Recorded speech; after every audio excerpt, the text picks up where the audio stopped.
মাছ ভাজার সময় এখন থেকে আপনার মাছ আর কখনো ভেঙে যাবে না। যদি আপনি আমার দেখিয়ে দেওয়া পদ্ধতি অনুসরণ করে মাছ ভেজে থাকেন, তাহলে অবশ্যই আপনার ভাজা মাছটি হবে সুন্দর এবং আপনার মাছ কখনো ভাঙবে না। এক কড়াই ব্যবহার করেই আপনি সব সময় সুন্দরভাবে মাছ ভাজতে পারবেন। মাছ ভাজার জন্য আপনাকে আলাদা করে কোনো কড়াই রাখতে হবে না। এর জন্যে প্রথমেই আপনাকে মাছ ভাজার কড়াইটি সুন্দরভাবে প্রস্তুত করে নিতে হবে। এর জন্যে আমি প্রথমে কড়াইটি দিয়ে দিচ্ছি চুলায়। মিডিয়াম আঁচে কড়াইটি চুলায় দিয়ে দিতে হবে। কড়াইটা যখন অনেকটা গরম হয়ে আসবে, তখন এর মধ্যে দিয়ে দিবেন মাছ ভাজার জন্যে তেল, এবং তেলটি দেওয়ার পরে অনেকক্ষণ যাবৎ কড়াইয়ের মধ্যে রেখে তেলটি গরম করতে হবে। যদি মনে করেন যে কতক্ষণ হবে বোঝা যাচ্ছে না, তাহলে আমাকে যেরকম দেখলেন দুটো শুকনো মরিচ আমি টেলে নিচ্ছি, ঠিক এভাবে দুটো শুকনো মরিচ টেলে নেবেন। অথবা পেঁয়াজ দিয়ে কোনো বেরেস্তা বানালে আগে, মাছ ভাজার আগে সেই বেরেস্তা বানিয়ে নেবেন। তাহলে যতটা টাইম যাবে ওই টাইমে আপনার কড়াইটা ঠিক যতক্ষণ পরিমাণ গরম হবে, এই গরমটা আপনার মাছ ভাজার জন্য পারফেক্ট হবে।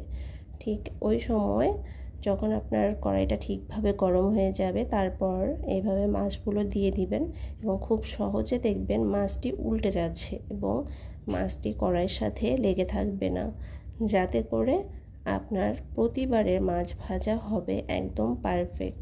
মাছ যত নরমই হোক না কেন, আপনি এভাবে করে খুব সহজে মাছ ভাজতে পারবেন এবং মাছগুলো দেখতে অবশ্যই সুন্দর হবে। ভাঙা মাছ দেখতে একদমই ভালো লাগে না খাবার সময়।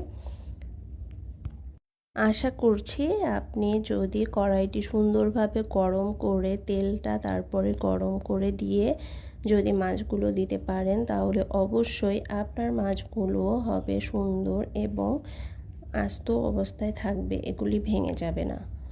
দেখতেই পাচ্ছেন আমার মাছটি কত সহজে উল্টে গেল।